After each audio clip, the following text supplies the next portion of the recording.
Hello everybody, my name is Sharon George and today we are going to discuss about exception handling. So the program that I have got for exception handling is demonstrate the full and empty conditions of a stack with proper exception handling. So the question says that when the stack becomes full and the user still tries to enter another element into the stack, I have to display an exception stating that the stack is full, and similarly for empty conditions of the stack. So I have to handle the exceptions inside the stack program. So how do I do that? I've made a program here in NetBeans. Let's move on and to the program and try to understand the concept. So the package name is experiment 7. I've imported java.util.star. So I've imported everything inside util. Then public class experiment 7, that's the name I have given. So inside that you have the main function, public static void main string args. So inside that I have created a scanner object, scan, and then I have displayed on the screen stack test, and I've asked the user to enter the size of integer stack. So this is the integer variable, and I would be taking the value using scan.nextInt. So this will lead the user to enter the size of the stack. Then I have created an object of array stack class. This class, I've made this class. You'll get to know the creation of the class bit down because I've made it later.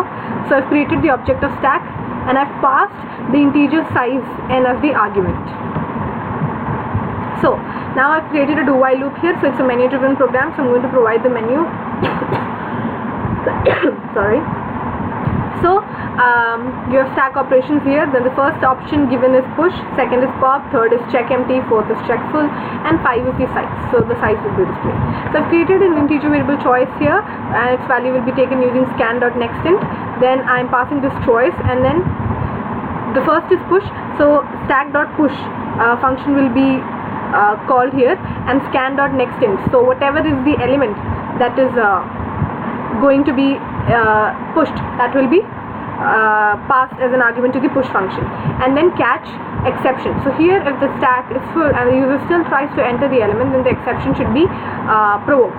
So here it will catch the exception and it will display error and e.getMessage. So this will display the message, which is whatever message the exception is related to, that particular message, and then break. The second is to pop.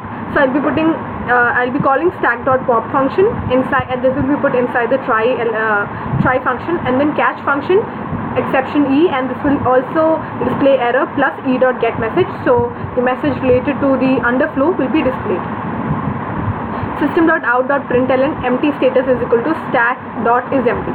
So if the stack is empty, the status will be true. If it is not, the status will be false. Similarly for stack full. And then finally I've called stack.getSize. So this will display the size of the stack at every moment.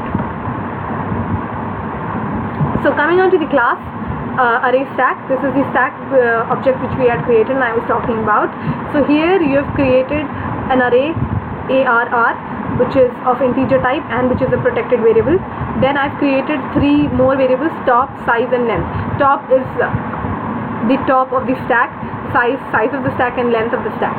So public size will be the maximum size the stack can have, and length is the current size of the stack. So public array stack int in n, and I'm initializing the values of the variable. So size is initialized to n, length will be 0 in the beginning, array is equal to new int size, and top is equal to -1 because the stack is empty right now.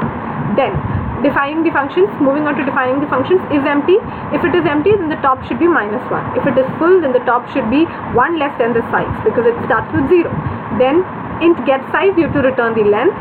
And whenever I push, now moving on to push and pop, these are the most important things.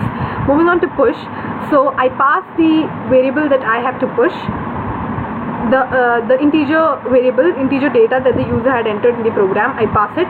So if top plus 1 is greater than equal to size, that means you have to throw the exception. What is the exception? Overflow exception, because the stack is full. But if top plus 1 is less than size, that means increment the top and place the value in that position, okay, and then increment the length because the length has increased by 1 now. Now for pop, you have to check if isEmpty is true or not. If it is true, then you have to display throw new no such element exception underflow exception, and the length has to be decreased because one element has been popped out of the stack, and you have to return return the topmost element and then decrement top. public void display function. So if length is equal to 0, then you have to display that the stack is empty. Otherwise, from top to I greater than equal to 0, while decrementing I, you have to display array of I. So that's the end of the program related exception handling. I hope you understood. Let's just build and run and try to see. So it says enter the size of the stack. I'll enter 3 as the size of the stack. So it should take only 3 elements, and as soon as I try to enter the 4th element, it should show the exception. So I try to push the first element, 33. Yes, I want to continue. I try to push another element, 21. Yes. I try to push another element, 34. Now this time when I try to push, it says error overflow exception because I am exceeding the size. The size is 3 and I'm trying to insert another 4th element. So the program is working fine. Now let's begin to pop. So I pop. Okay, I want to continue. I want to pop again. Okay, pop again.